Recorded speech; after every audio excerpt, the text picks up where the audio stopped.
So hello, good morning everyone. I am Vinod Singh and welcome to the current exam. So इस class में हम 9 से 11 अगस्त के बीच का जो भी करंट अफेयर है तो उसको हम कवर करने वाले हैं, ठीक है। क्योंकि हमारा कुछ 9 अगस्त को करंट अफेयर्स छूट गया था तो वो भी हम कवर करने वाले हैं। चलिए तो स्टार्ट करते हैं आज की क्लास। सो क्वेश्चन नंबर 1 देखिए, 25th SCO शिखर सम्मेलन कहाँ प्रारंभ होगा। देखो इसकी घोषणा हो गई, इसके होस्ट की घोषणा हो गई। SCO के बारे में तो आप जानते होंगे मेनली सारी चीज़ें। इसकी स्थापना कब हुई थी तो 1996 में इसकी स्थापना हुई थी। जब इसकी स्थापना हुई तब इसका क्या नाम था, संघाई 5 के नाम से जाना जाता था, ठीक है। तब रूस और चीन इसमें शामिल थे, ठीक है। तब मतलब सारे सदस्य मैं भी दिखाऊंगा आपको। फिर 2001 में क्या हुआ, 2001 में उज्बेकिस्तान इसमें शामिल हुआ, ठीक है। ये आपको ध्यान रखना है। और तब जाके इसका क्या नाम हो गया, SCO इसका नाम हो गया, ठीक है। तब इसका नाम SCO हो गया, संघाई सहयोग संगठन। और 2017 में मेन बात आपको क्या याद रखनी है, 2017 में भारत और पाकिस्तान इसमें शामिल हो गए, ठीक है। तो भारत और पाकिस्तान इसमें शामिल हुए। और 2023 में इसमें ईरान शामिल हुआ और 2024 में बेलारूस शामिल हुआ। तो अभी जो लेटेस्ट मेंबर है आपका ना, तो बेलारूस आपके लिए इंपॉर्टेंट हो जाता है। जो लेटेस्ट 10वां मेंबर है तो ये इंपॉर्टेंट हो जाता है इसी बात के लिए, ठीक है। तो ये ध्यान रखना, लेटेस्ट 10वें नंबर का है बेलारूस। हेडक्वार्टर इसका पता है आपको, बीजिंग चीन में इसका हेडक्वार्टर है। और पर्यवेक्षक सदस्य, देखो ये क्वेश्चन भी एग्जाम में आ चुका है, ठीक है। तो ये एग्जाम में आ चुका है, ये राजस्थान का कोई एग्जाम था, ठीक है। तो अफगानिस्तान और मंगोलिया को इसका पर्यवेक्षक सदस्य बनाया गया था। अब इसमें कुछ और सदस्य हैं, मैं अभी बताऊंगा, ठीक है। अभी सारे सदस्य मैं भी आपको बताने वाला हूँ। अब देखो जो स्टैटिक वाला तो कंप्लीट हो गया आपका, जो करंट वाला, करंट में क्या है तो इसको देख लो आओ।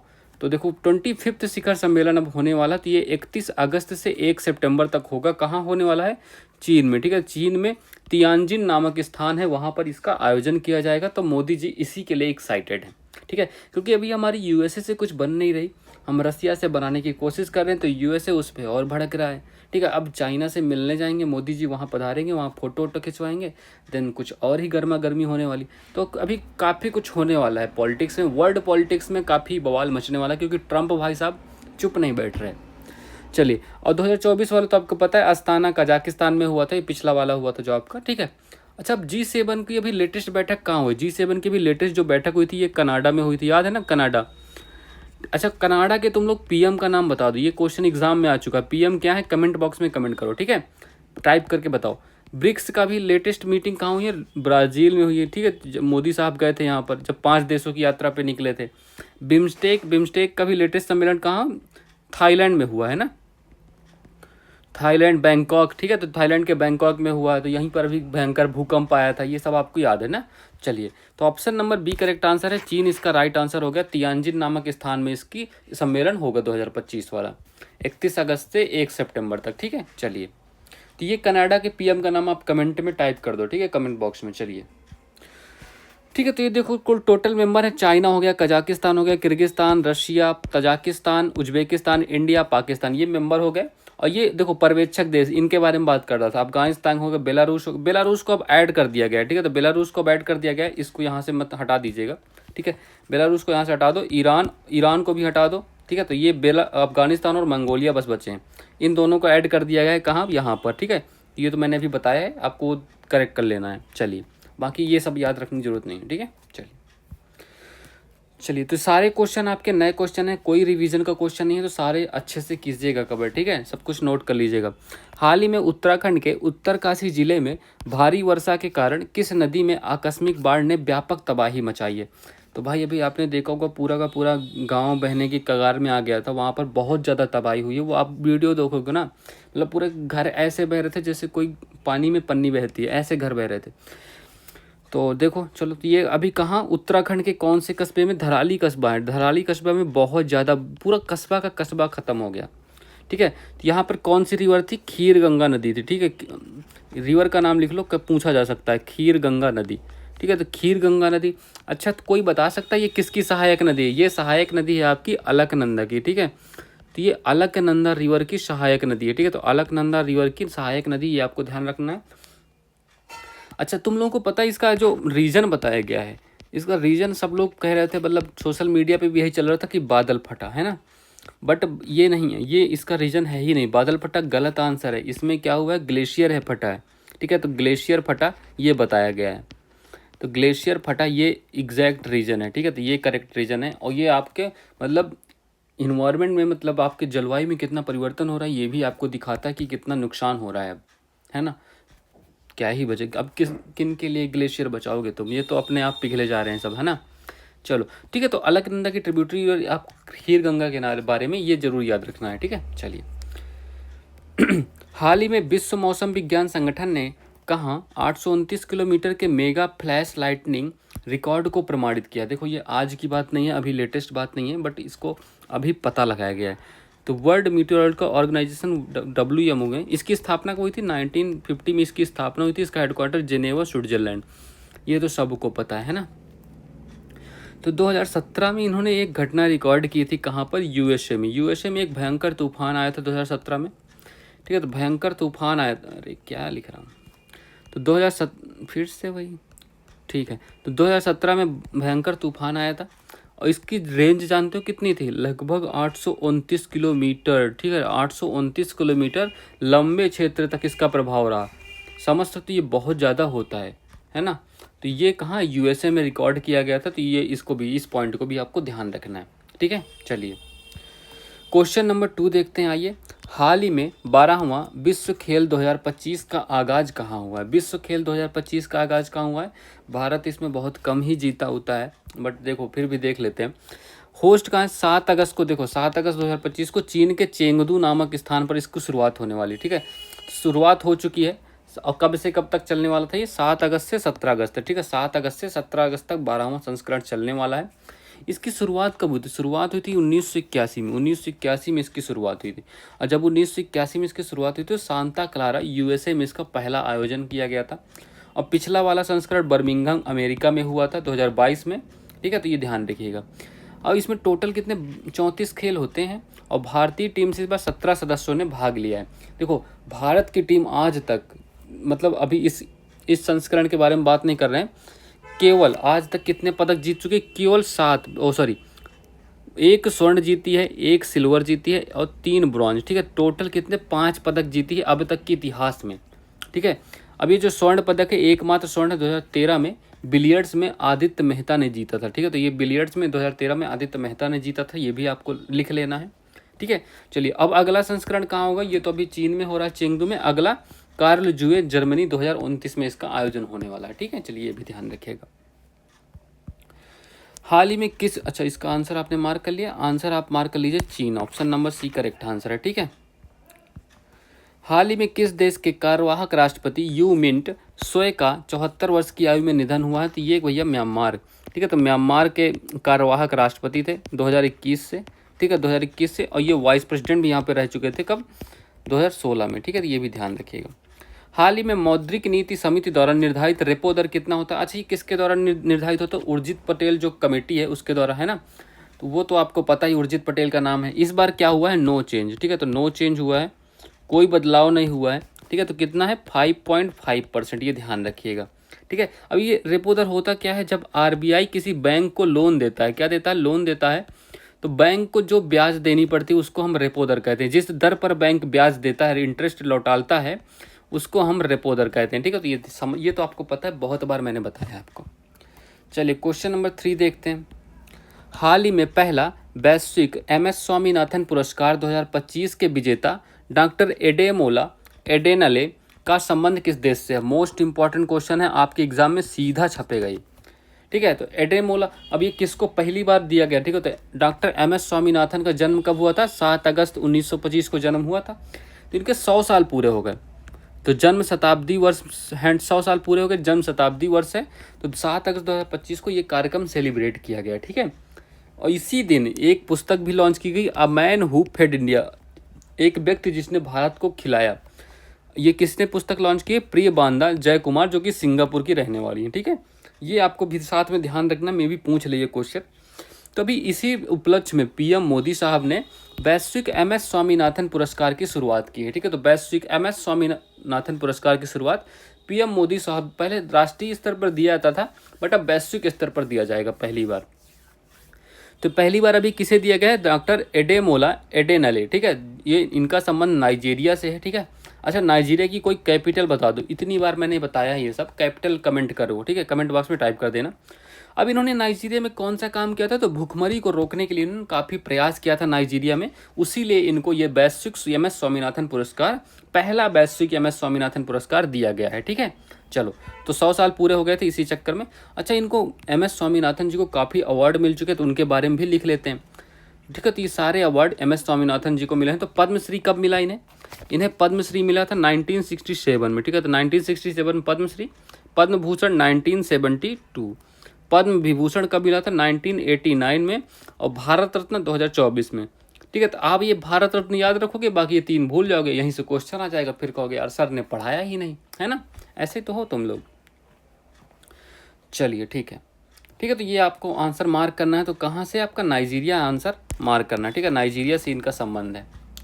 चलिए, हाल ही में किशोर न्याय अधिनियम के तहत सांकेतिक भाषा विशेषज्ञों को पैनल में शामिल करने वाला पहला राज्य कौन सा? ये तो मैंने बताया था, विधानसभा में बात होने वाली थी, इसमें सांकेतिक भाषा का प्रयोग किया गया पंजाब में, ठीक है। तो पंजाब में ध्यान रखिएगा, ये और कुछ नहीं ध्यान रखना, बस इसमें पंजाब ध्यान रखिए। हाल ही में किस राज्य के भालुकोना जमनी डीह ब्लॉक में निकल तांबा प्लेटिनम समूह तत्व के भंडार की खोज हुई है, ठीक है। तो ये कहाँ खोज हुई है? ये इसकी खोज हुई है अभी छत्तीसगढ़ में, ठीक है। छत्तीसगढ़ में भी कहाँ?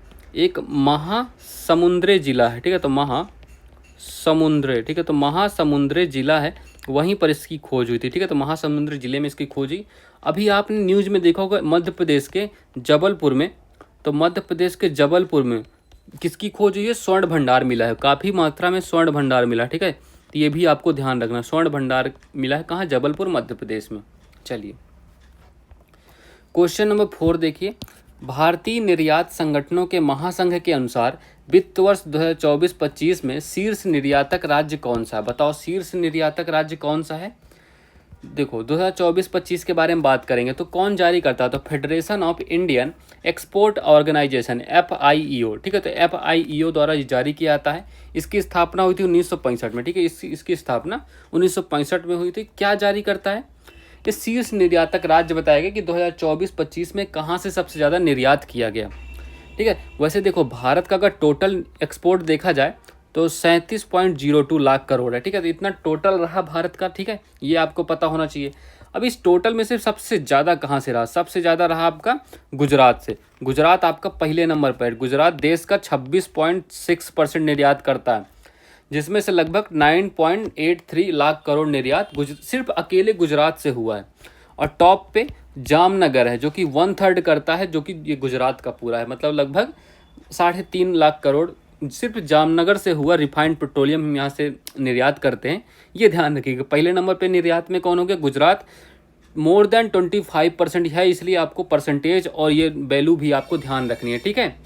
और दूसरे नंबर पे कौन हो गया? दूसरे नंबर पे भैया आपका महाराष्ट्र है, लगभग 5.57 लाख करोड़, और तीसरे नंबर पर तमिलनाडु है, ठीक है। अब देखो, ये तो सबको याद रखना है, ये तीनों टॉप 3 तो आपको याद ही रखना है, और टोटल भी आपको याद रखना है। अब देखो, उत्तर प्रदेश वाले ये जरूर याद रख लेंगे, उत्तर प्रदेश का इसमें 5वां स्थान है। लगभग 1.86 लाख करोड़ रुपए का निर्यात हुआ है उत्तर प्रदेश से, ठीक है, ठीक है। तो मतलब टोटल इंडिया से कितना? 37.02, और इसमें से उत्तर प्रदेश में 1.86, मतलब काफ़ी वृद्धि हुई है ये। उत्तर प्रदेश वाले UP PCS जो भी RO जो भी एग्ज़ाम होगा, UP SSC, हर जगह ये क्वेश्चन आने वाला है, ये ध्यान रखिएगा। बस उत्तर प्रदेश वाले डाटा भूलिएगा मत। 5वें स्थान पर, और कितनी वैल्यू है? 1.86 लाख करोड़। और मध्य प्रदेश वाले, MP वाले, ये ध्यान रखो, 66,218, ठीक है, ये करोड़ रुपए। 11वें स्थान पर MP का स्थान है, तो 66,218 करोड़ रुपए, ये ध्यान रखिएगा, ठीक है। MP वाले अपना ध्यान रखो, UP वाले अपना, और ये सब, ये तो पूरे भारत वाले ध्यान रखो। चलो, तो ऑप्शन नंबर कौन सा टॉप पे शीर्ष निर्यातक? गुजरात हो गया, ठीक है। गुजरात हो गया, और महाराष्ट्र दूसरा हो गया, तमिलनाडु तीसरा हो गया, और उत्तर प्रदेश 5वां हो गया, ठीक है। MP कौन से? MP 11वां हो गया। चलिए, हाल ही में प्रतियोगी परीक्षा की तैयारी करने वाले छात्रों के लिए AI संचालित शिक्षण ऐप टूटोज किसने लॉन्च किया भैया? लो भैया, अब टूटोज किसने? तो ये IIT पलक्कड़, ठीक है। तो IIT पलक्कड़ ने इसको लॉन्च किया है, तो IIT पलक्कड़ ने इसको लॉन्च किया है। ये एक प्रकार का डाउट सॉल्विंग प्लेटफॉर्म होने वाला है, ठीक है। डाउट सॉल्विंग प्लेटफॉर्म, कोई भी इमेज या कोई पीडीएफ डाल दो, अब ये सॉल्व करके देने वाला है आपको, ठीक है। और किसने इसको लॉन्च किया है भाई? शिक्षा मंत्री आपके कौन है? शिक्षा मंत्री धर्मेंद्र प्रधान जी द्वारा इसको लॉन्च किया गया, ठीक है। धर्मेंद्र प्रधान जी ने इसको लॉन्च किया, ठीक है। चलिए, हाल ही में ऑस्ट्रेलिया पर्यटन का ब्रांड एम्बेसडर किसे नियुक्त किया? सोशल मीडिया पर खूब चर्चा में रही हैं सारा तेंदुलकर, ठीक है। सारा तेंदुलकर जी, सारा तेंदुलकर, ठीक है। इनका नाम ध्यान रखिएगा, इनको ऑस्ट्रेलिया पर्यटन का ब्रांड एम्बेसडर घोषित किया गया है। क्वेश्चन नंबर 5 देखिए, आईआईटी दिल्ली और आईआईटी गांधीनगर ने पहले जिला बाढ़ गंभीरता सूचकांक में किसे पहला स्थान दिया है? देखो, तो ये पहली बार जारी हुआ है डिस्ट्रिक्ट फ्लड सेवेरिटी इंडेक्स, ठीक है, DFSI जिला बाढ़ गंभीरता सूचकांक पहली बार जारी हुआ है, एक तो ये ध्यान रखिएगा, ठीक है। और इसमें क्या खास बात है? डेवलप्ड बाई आईआईटी दिल्ली और आईआईटी गांधीनगर ने मिलकर इसका विकास किया है। और इस रिपोर्ट में क्या होता है? इस रिपोर्ट में देखो, तो यह रिपोर्ट भारत में बाढ़ की ऐतिहासिक गंभीरता को, प्रभावित लोगों की संख्या, बाढ़ के फैलाव और अवधि के आधार पर दर्शाती है। कितनी जनधन की हानि हुई, कितनी लोगों की मृत्यु हुई, इन आधारों पर इसमें स्थान दिया, रैंक किया जाता है। तो सूचकांक में देखो, टॉप पे कौन है? सूचकांक में पटना पहले स्थान पर है, जिसके बाद गंगा के मैदानी क्षेत्र और असम के कई जिले हैं। तो दूसरे नंबर पर मुर्शिदाबाद हो गया और तीसरे नंबर पर ठाणे हो गया, ठीक है। तो पटना बिहार पहले स्थान पर हो गया, ठीक है। तो पटना बिहार पहले स्थान पर, और सर्वाधिक बाढ़ कहाँ? तिरुवनंतपुरम में गिनी गई, मतलब काउंट की गई, ठीक है। तो पहले नंबर पर पटना हो गया, पटना करेक्ट हो। मुर्शिदाबाद आपका दूसरा हो गया, तीसरे नंबर पर ठाणे महाराष्ट्र हो गया, ठीक है। ये ध्यान रखिएगा। चलिए, ठीक है। बाढ़ की वैसे भी काफ़ी ज़्यादा अभी चर्चाएं हो रही हैं, बाढ़ हर जगह आ रही है, इस बार काफ़ी बारिश हुई वैसे, ठीक है। चलो, हाल ही में भारत को किस देश के 38वें बोगोटा अंतर्राष्ट्रीय पुस्तक मेले 2026 में विशिष्ट अतिथि चुना गया है? तो भैया ये कहाँ हुआ था 2024 का अंतर्राष्ट्रीय पुस्तक मेला? तो ये इसमें होने वाला है कहाँ? कोलंबिया, ठीक है। तो कोलंबिया की राजधानी है बोगोटा, ठीक है। तो कोलंबिया की जो कैपिटल है उसको बोगोटा कहते हैं, यहीं पर इसका आयोजन होगा, ठीक है। अब ये कब से इसकी शुरुआत हुई थी? इसकी शुरुआत हुई थी 1988 से इसकी शुरुआत हो चुकी है, ठीक है। तो ये ध्यान रखिएगा। फॉर्च्यून की 2025 दुनिया के व्यापार जगत के शीर्ष 10 सबसे शक्तिशाली लोगों की सूची में किसे शीर्ष स्थान मिला? तो व्यापार जगत मतलब जो बिजनेसमैन है उनमें टॉप 10 में टॉप पे कौन है? तो पहले नंबर पे आपको पता होगा जेनसेन हुआंग। अच्छा, इनकी कंपनी का नाम तुम लोगों ने बहुत सुना होगा, बट इनका नाम पता नहीं सुना है या नहीं। तो जेनसेन हिनांग, इनका क्या नाम है? इन किस कंपनी के ये CEO हैं? निवीडिया, ठीक है, एनवीडिया। तो एनवीडिया का नाम ध्यान रखना, ये USA की कंपनी है, इसी ने USA की इकोनॉमी भी संभाल रखी है। तो ये संस्थापक और CEO दोनों हैं, ठीक है। तो संस्थापक एंड CEO ये दोनों हैं, ये ध्यान रखिएगा। चलो, और दूसरे नंबर पे कौन है? तो दूसरे नंबर पे हो गए सत्य नडेला, ठीक है। सत्य नडेला दूसरे नंबर, अरे यार ये क्या लिख रहा हूँ। तो दूसरे नंबर पर हो गए सत्य नडेला, ये किसके? माइक्रोसॉफ्ट के हेड हैं, ठीक है, माइक्रोसॉफ्ट, ठीक है। तो ये माइक्रोसॉफ्ट के हेड को। तीसरे नंबर पे कौन? Mark Zuckerberg. तो मार्क जुकरबर्ग ये तीसरे नंबर पर, मार्क जुकरबर्ग इनका नाम तीसरे नंबर पर ध्यान रखिएगा। ये मेटा कंपनी के हेड है ना, ये सब ध्यान रखिएगा। टॉप पे कौन है? जेनसन हुआ, जो एनवीडिया कंपनी के संस्थापक और CEO हैं, जो कि USA बेस्ड कंपनी है, ठीक है। चलिए, क्वेश्चन नंबर 6 देखिए, हाल ही में क्षमता निर्माण आयोग का नया अध्यक्ष किसे नियुक्त किया गया? देखो, क्षमता निर्माण आयोग मतलब कैपेसिटी बिल्डिंग कमीशन, ठीक है। तो कैपेसिटी बिल्डिंग कमीशन क्षमता निर्माण हो गया, CBC। इसकी स्थापना 1 अप्रैल 2021 को हुई थी। मिशन कर्मयोगी के तहत इसकी स्थापना की गई थी, ये तो आपको पहले से पता है। इसका उद्देश्य क्या होता है? तो प्रशासन के अंदर जवाबदेहिता को लाना, पारदर्शिता लाना, प्रशासन को नागरिक केंद्रित बनाना, मतलब नागरिकों को भी उसमें पार्टिसिपेट करना। अब इसके नए अध्यक्ष चुने गए हैं। नए अध्यक्ष किसको बनाया गया है? S राधा चौहान, जो कि एक रिटायर्ड IAS ऑफिसर हैं, उनको बनाया गया है कैपेसिटी बिल्डिंग कमीशन का नया हेड, ठीक है। और ये 8 अगस्त से इनका कार्यकाल स्टार्ट होगा, 8 अगस्त 2025 को। आदिल जैनुल भाई का स्थान लेते हुए यह पदभार ग्रहण किया, ठीक है। तो मतलब किसको रिप्लेस किया? आदिल जैनुल भाई को, ठीक है। तो ये S राधा चौहान जी का नाम ध्यान रखिएगा, बस हो गया, S राधा चौधरी, सॉरी, ठीक है। ये ध्यान रखिएगा इतना, ठीक है। तो ये तो ध्यान ही रखोगे। अच्छा, ये गौरव बनर्जी का नाम आप जानते हो? गौरव बनर्जी, इनका नाम जानते हो? ये राष्ट्रीय मीडिया, लिख लो, ये भी कौन है, लिख लो, राष्ट्रीय मीडिया। तो राष्ट्रीय मीडिया और मनोरंजन परिषद के अध्यक्ष हैं, ठीक है। तो राष्ट्रीय मीडिया और मनोरंजन, तो मनोरंजन परिषद के हेड हैं, ठीक है। तो ये भी आपको ध्यान रखना, मनोरंजन परिषद के अध्यक्ष। ओके चलिए। हाल ही में सरकारी ई मार्केट प्लेस ने अपना 9वां स्थापना दिवस कब मनाया? सरकारी ई मार्केट प्लेस मतलब इसका क्या नाम होगा? जेम, ठीक है। तो government e market place, government e market place इसकी स्थापना कब हुई थी? तो 8 अगस्त को इसकी स्थापना हुई थी, 8 अगस्त 2016 को। तो 8 अगस्त 2016 को इसकी स्थापना हुई थी। इसका दिवस कब मनाता था? 8 अगस्त को, ठीक है। ये ध्यान रखिएगा। इसकी थीम क्या है? सुगमता, पहुंच, समावेशन इसकी थीम हो गई, ये भी साथ में याद रखना है। अच्छा, इसका नारा क्या है? नारा पता है? इसका एक फेमस नारा है, मिनिमम गवर्नमेंट मैक्सिमम गवर्नेंस, ठीक है। तो ये लिख लो, मिनिमम गवर्नमेंट मैक्सिमम गवर्नेंस। समझ जाओगे नहीं, शॉर्ट में लिख दिया है, इसको पूरा लिख देता हूँ, चलो ठीक है। तो मैक्सिमम गवर्नेंस, ठीक है। तो ये ध्यान रखना, सरकार में भले ही आदमी कम हो बट उसकी गुणवत्ता बहुत अच्छी होनी चाहिए, इसका मतलब ये होता है। हाल ही में संयुक्त राष्ट्र महिला के सीलीड्स सेकेंड कार्यक्रम का दूसरा संस्करण कहाँ लॉन्च हुआ? ठीक है, सीलीड्स का सेकेंड का संस्करण ये लॉन्च हुआ है न्यू दिल्ली में, ठीक है। तो नई दिल्ली में इसको लॉन्च किया गया है, नई दिल्ली में लॉन्च किया गया है। और इसका उद्घाटन कौन करने वाली है? महिला एंड बाल विकास मंत्रालय की हेड कौन है बताओ? तो उद्घाटन कौन करने वाला है? तो अन्नपूर्णा देवी, ठीक है। अन्नपूर्णा देवी जो देवी इसका उद्घाटन करने वाली है, ठीक है। ये ध्यान रखिएगा। क्वेश्चन नंबर 7 देखिए, हाल ही में भारत का पहला ISTM उत्प्रेरक केंद्र कहाँ प्रारंभ हुआ है? तो अच्छा ये STEM है, ठीक है।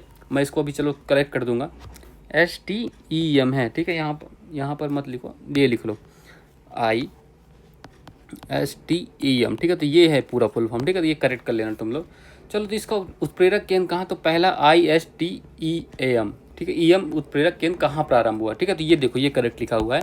तो इसका उत्प्रेरक केंद्र कहाँ हुआ है? तो इसकी शुरुआत कब हुई थी? पहली बात तो इसकी शुरुआत जनवरी 2020 में ही हो चुकी थी, ठीक है। जनवरी 2020 में शुरुआत हो चुकी थी। और STEM का मतलब क्या होता है? साइंस, टेक्नोलॉजी, इंजीनियरिंग, मैथमेटिक्स इसका मतलब होता है। भारत में पहली बार इसकी उद्घाटन हुआ है, ठीक है। तो उत्प्रेरक कांड किसने किया है? NIT कालीकट ने, ठीक है। NIT कालीकट ने इसका उद्घाटन किया है। और किस लिए? उन्नत वैज्ञानिक बुनियादी ढांचा को तैयार करने के लिए, नवाचार को बढ़ावा देने के लिए, जैसे स्टार्टअप और रिसर्च हो गया। तो इन सब के लिए पहला ISTEM उत्प्रेरक केंद्र की स्थापना हुई है। और किसने किया है? NIT कालीकट ने।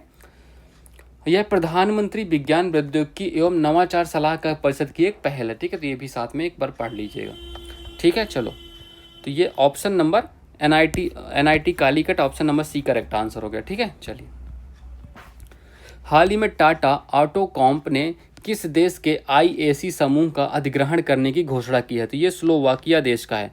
तो ये क्या लिख रहा हूँ? तो स्लोवाकिया, ठीक है। तो स्लोवाकिया है, ठीक है। स्लोवाकिया में यूरोप में ऑटोमोबाइल की कंपनी है, ठीक है। तो यूरोप में ऑटोमोबाइल की कंपनी है, ऑटोमोबाइल के लिए जानी जाती है, ठीक है। तो यूरोप का जो ऑटोमोबाइल है काफ़ी सारा काम यही संभालती है, ठीक है। तो इसलिए इसका 100% अधिग्रहण कर लिया गया है। तो टाटा ऑटो कंपनी इसका 100% अधिग्रहण कर लिया है। तो IAC समूह का ये स्लोवाकिया देश से रिलेटेड है और यूरोप में ऑटोमोबाइल की एक कंपनी है, ठीक है। चलिए, so that's all for this class. Please like कर दीजिएगा, शेयर कर दीजिएगा और सब्सक्राइब करना मत भूलिएगा, ठीक है। So all the best, have a good day.